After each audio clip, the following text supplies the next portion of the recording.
નસીબદાર લોકો નવી નવી બાબતો કરવા તૈયાર રહે છે. 1894માં વકીલાતનું ભણીને બહાર પડેલા એક પારસી વકીલ એક કેસ લડવા ઝાંઝીબાર ગયા. કેસમાં અમુક હકીકતો તેમના અસીલને માફક આવે એ રીતે તેમાં ફેરફાર કરીને રજૂ કરવાની હતી. યુવાન આવું કરવા તૈયાર નહોતો. વકીલાત પડતી મૂકી અને ભારત પાછો ફર્યો.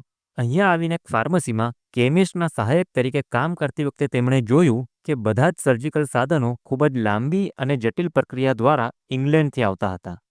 એક પારિવારિક મિત્ર પાસેથી 3000 રૂપિયા ઉછીના લઈને તેમણે સર્જિકલ સાધનોનું ઉત્પાદન શરૂ કર્યું.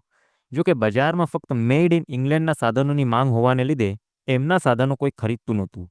એટલે આ કામ બંધ કરી દેવું પડ્યું. પરંતુ આ કામ કરવાને લીધે તેઓ મેટલ અને મશીનો સાથે કામ કરવામાં નિપુણ થઈ ગયા હતા. એટલે આ વખતે ઉછીના પૈસા લઈને તાળા બનાવવાનું નક્કી કર્યું.